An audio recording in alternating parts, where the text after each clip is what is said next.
In die nuus vanaand word KwaZulu-Natal dalk die speelveld vir 2 magsentrums in die regerende party. Weerkundiges sweet wêreldwyd behoorlik bloed oor 2023 se drastiese temperatuurafwykings. En inwoners van 'n Suid-Kaapse dorp skuur skouers met hulle Springbok Wêreldbekerheld, al is hy eintlik van die Oos-Kaap. We're just going to have the premier.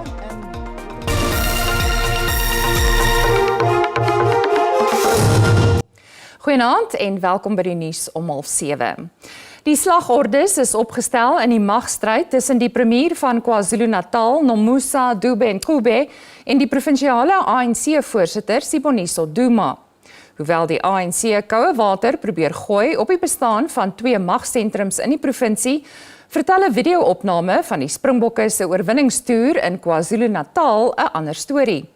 In die video hou Duma en die bokslot Eben Etzebeth die Webb Ellis trofee omhoog. We're just going to have the premier and with the cup, we do a photo and we're done.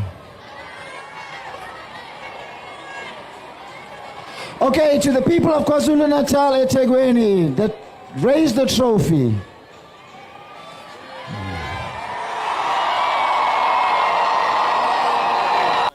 Dit gons op sosiale media oor Duma se ebenoomblik.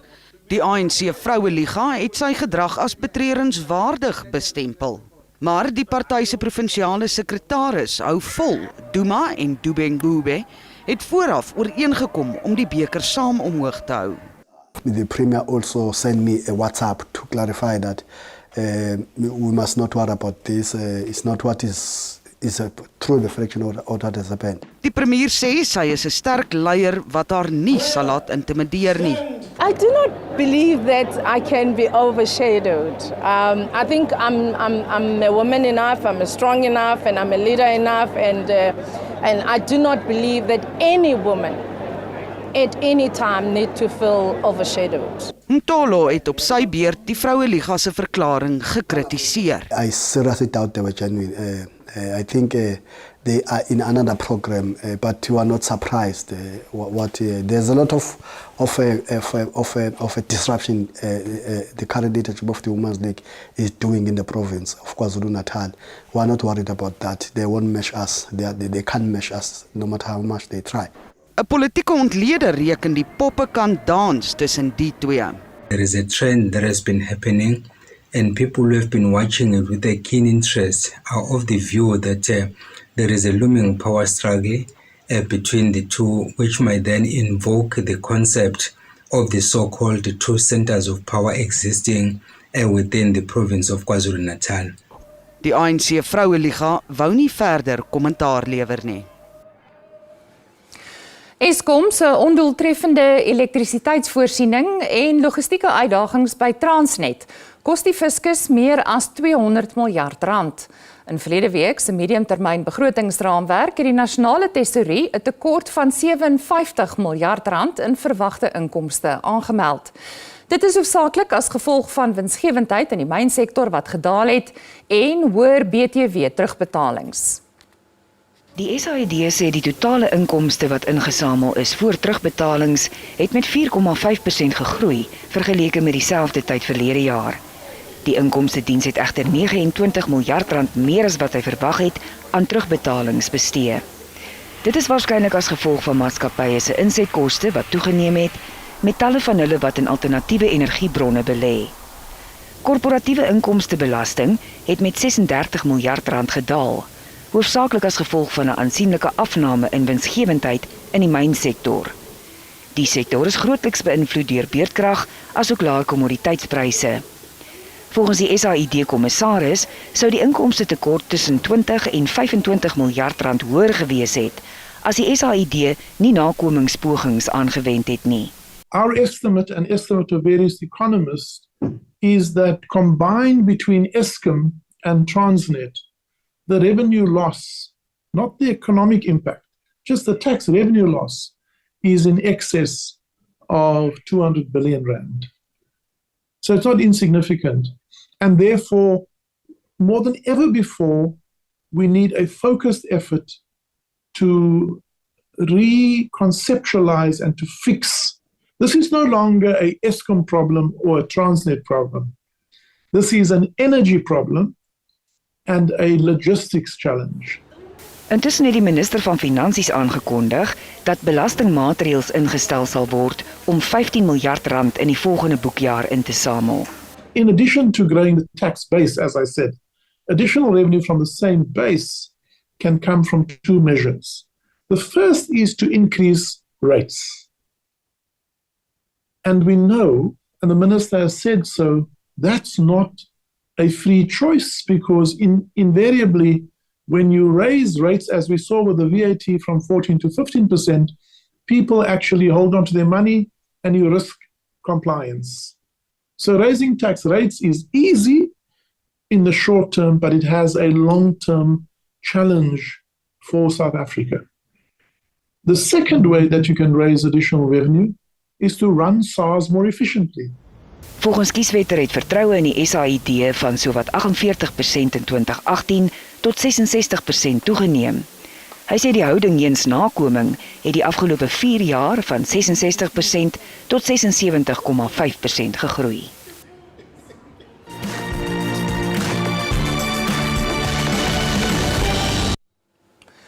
Nou 'n bondige oorsig van plaaslike en internasionale nuus. Die ruimkletser en TV-aanbieder Molemo Jubjub Marohanye se aansoek om sy saak tot Januarie uit te stel, het in die Johannesburgse Landdroshof misluk. Marohanye verskyn weer op 11 Desember in die hof op aanklagte van verkrachting, aanranding en poging tot moord. Die aanklagte teen Marohanye hou verband met voorvalle wat na bewering tussen 2006 en 2009 plaasgevind het. Hy ontken skuld. Die voormalige Portugese premier Antonio Costa sê hy het 'n skoon gewete, maar hy sal hom nie vir 'n 4de keer as staatshoof beskikbaar stel nie. Costa het bedank nadat hy by korrupsie met die toekenning van energiekontrakte betrek is. Dit hou verband met 'n projek vir die vervaardiging van waterstof, die ontginning van lithium en 'n datasentrum. 'n Lasbrief is uitgereik vir die inhegtenisneming van Costa se stafhoof, Vitor Escaria, terwyl die minister van infrastruktuur, João Galamba, ook vervolging in die gesig staar. Weerkundiges is dit eens dat 2023 feitelik verseker die warmste jaar tot nog toe sal wees. Die adjunkdirekteur van die Copernicus Klimaatsveranderingsdiens, Samantha Burgess, skryf dit toe aan ongekende temperatuurafwykings. Burgess sê volgens historiese data was dit wêreldwyd die warmste Oktober. Sy het ook die gebiedendheid van klimaatsoptrede benadruk in die aanloop tot die COP28 beraad einde van dese maand in die Verenigde Arabiese Emirate. En duisende inwoners van Wes-Darfur in Sudan het na Tjaad gevlug te midde van beweerde etniese moorde op nie-Arabiere. Ooggetuies gee die paramilitêre Rapid Support Forces die skuld. Die RSF ontken dat hy betrokke is by stamkonflikte. Die mediese liefdadigheidsorganisasie Dokters Sonder Grense sê verskeie vlugtelinge is gewond.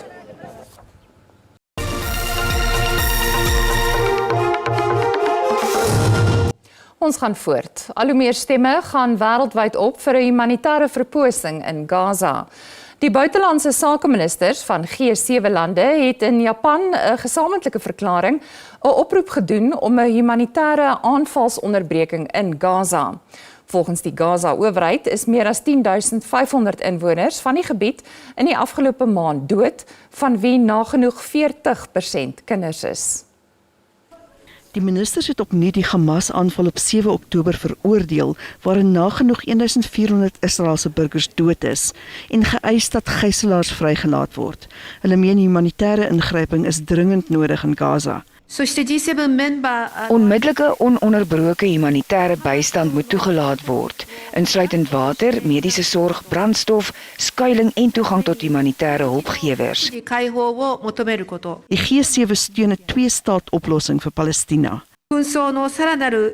Ons stem saam dat verdere uitbreiding van die Gaza-konflik en verspreiding na die wyeer omgewing voorkom moet word. Ons gaan saamwerk aan 'n volhoubare langtermynoplossing in Gaza. 'n 2-staat-oplossing is die enigste manier om regverdige en langdurige vrede in die gebied te kry. Tydens die verklaring na die 2 dae lange beraad is G7 steun vir Oekraïne in die oorlog teen Rusland ook herbevestig. Die Amerikaanse minister van buitelandse sake, Antony Blinken, meen dat Israel nie Gaza kan bestuur nie, maar dat daar wel 'n oorgangstydperk kan volg na die konflik. When it comes to post-conflict governance in Gaza, a few things are clear and necessary. One, Gaza cannot continue to be run by Hamas. That simply invites a repetition of October 7th, and Gaza used as a place from which to launch terrorist attacks. It's also clear that Israel cannot occupy Gaza. Intussen het Israelse magte 'n klopjag uitgevoer in die Shafat vlugtelingkamp in Jerusalem. Lede van die Israelse weermag en grensowerheid het 'n huis gesloop wat behoort aan die familie van 'n 14-jarige Palestynse seun wat 'n grenspolisiebeampte met 'n mes aangeval het. Die tiener, Mohammed Salabani, is in hegtenis geneem na die aanval in Februarie. Inwoners van Warrenvale naby Warrenton in die Noord-Kaap vrees dat hulle huise kan intuimel. Volgens die inwoners het hulle HOP-huise 2 jaar nadat hulle ingetrek het begin kraak. Hulle vorm deel van die 50 begunstigdes wat sowat 24 jaar gelede HOP-huise ontvang het. Nou beskuldig hulle die departement van regeringskoördinering daarvan dat hy nie aggeslaan het op hulle pleidooie nie. Doreen Eksteen sê sy kla reeds die afgelope 5 jaar oor die haglike toestand van haar huis. Die ma van 2 sê die Maghareng munisipaliteit het in 2021 haar huis geassesseer, maar dit het nie vrugte afgewerp nie. As dit reën of as die wind waai, dan moet ek maar regop sit en bid en net elke keer opstaan. Hierdie vensters is so, as die wind waai, dan waai sommer op, ek lê en slaap nog, so dan voel ek net, hier kom 'n koel wind in. As ek opstaan, dan sien ek die venster is oop. So ek is nou net mooi moeg. Ek sit en kyk en wag maar nou, wanneer sal hulle opdag? Volgens die provinsiale departement van regeringskoördinering is die nasionale departement bewus van die probleem. The department is aware of the issues in Warrenvale with regards to the cracked houses. It has made submission to National on the project and is currently waiting for the feasibility report so that measures of intervention can be determined.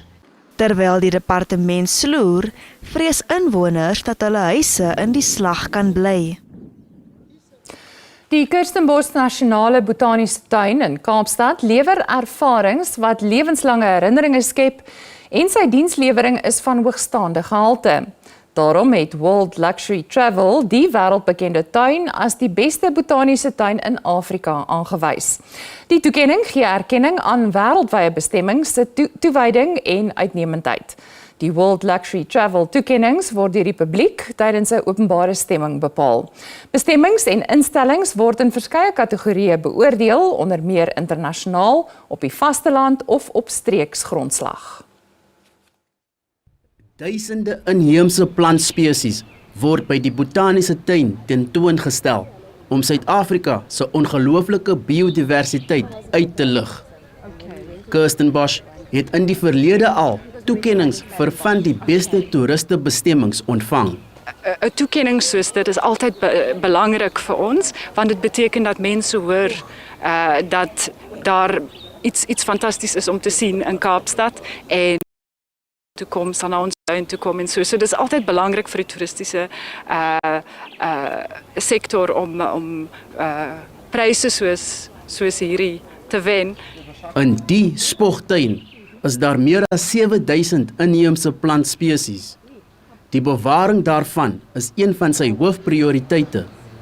Ons tuin is 'n versameling van plante van Suidelik Afrika. So ons het 'n baie sterk beskermingselement. So dis nie net mooi blommetjies wat ons vir die mense wil wys nie. Dis eintlik ook plante wat ons wetenskaplikes en tuinboukundiges gaan versamel in die natuur, veral die wat erg bedreig is. En dan groei hulle hier in Kirstenbosch in ons greenhouses agter die skerme en dan plant ons hulle in die tuin of ons vat hulle selfs terug natuur toe. Besoekers geniet die kleurvolle blomme in die rustige atmosfeer. Well, our big objective was to see the Proteus flower, and we came to the right place for that. Want to see some some of the birds that live in the canopy as well. So that's why we did the tree walk canopy, and we saw lots of great stuff. So yeah, it's been a beautiful day so far. Die toekenning het ook erkenning gegee aan die Kirstenbosch span se volgehoue harde werk om die tuin te onderhou. Corbin August, SABC Nuus, Kaapstad.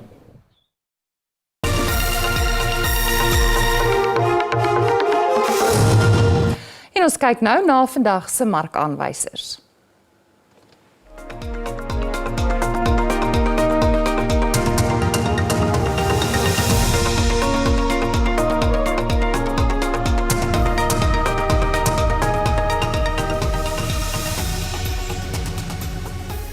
En op die JSE termynmark het die pryse van landbougewasse vir lewering in Desember en dit lyk vir my ons het ongelukkig nie die pryse betyds ontvang nie.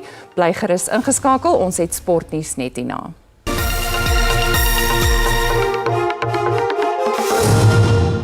Engeland het Nederland met 160 lopies pak gegee in 'n cricket wêreldbeker wedstryd in die Indiese stad Pune. Engeland het die lood gewen en 339-9 in sy golfbeurt aangeteken. Nederland is op sy beurt vir 179 in die 38ste balbeurt uitgehaal. Een van Suid-Afrikaanse golf se spoggeleenthede, die Nedbank uitdaagtoernooi, vind van môre af by Sun City in Noordwes plaas. Die verdedigende kampioen Tommy Fleetwood van Engeland mik na sy derde agtereenvolgende oorwinning. Fleetwood is een van 66 deelnemers onder wie verskeie Ryder bekerspelers en Suid-Afrikaanse sterre. Die Springbok agste man, Dwayne Vermeulen, het sy uittrede uit internasionale rugby aangekondig. Benewens 2 wêreldbeker trofeeë is Vermeulen ook 2 keer as Suid-Afrika se speler van die jaar aangewys. Slegs 5 spelers kon sedert die instelling van beroepsrugby die toekenning meer as 1 keer verower. Hy is ook gereeld geloof vir sy leierskapsrol op die veld. Op provinsiale vlak is Vermeulen en die oud Springbok flank teen Stoffberg die enigste 2 wat die Currie-beker kompetisie by 3 verskillende rugby-unies kon wen. Vermeulen het die goue beker vir die Cheetahs, Westelike Provinsie en Bulle gelig. Die Springbok loskakel Manie Libbok het die koppe laat draai in George in die Wes-Kaap toe hy 'n Suid-Kaapse draai gemaak het. Hoewel Libbok eers in 2014 na die dorp verhuis het om by Hoërskool Outeniqua skool te gaan, word hy as 'n plaaslike held beskou. Libbok is oorspronklik van Humansdorp in die Oos-Kaap. Dit is 'n seldsame geleentheid om 'n mens se sportheld te ontmoet en Georgita het die meeste daarvan gemaak. Dit was heartwarming geweest. Ek is so bly, baie bly. Oh, I said well done and you made us proud as George and South Africa. I feel proud. Go Bokke! Ja, so. Ons is vir Manie en die Bokke. Libbok het vir die plaaslike SVD Arende gespeel voordat hy 'n Bloubol geword het en nou vir die Stormers uitdraf. Maar as een van vanjaar se Wêreldbeker Springbok wenspan se sleutelspelers het hy 'n plaaslike held geword. Namens die hele streek om dankie te toon, nie net aan hom nie, maar aan al die Springbokke en ook nie net aan al die Springbokke nie, maar al die Garden Routers en aan almal, al die Suid-Afrikaners. Ons is trots om 'n wêreldkampioen en 'n held van ons midde te hê. Libbok, soos die ander bokke, sal na verwagting vir die res van die maand 'n blaaskans neem voordat hulle in Desember vir die Verenigde Rugby Kampioenskap beskikbaar sal wees. Tanya Krause, SABC Nuus, George in die Wes-Kaap. Ja, ek dink nie ons gaan gou vergeet van Manie se wegkyk dwarskop vir Kurtley Arendse teen Skotland nie. Wel op daardie noot moet ons groet tot môre aand weer om 6:30. Totsiens.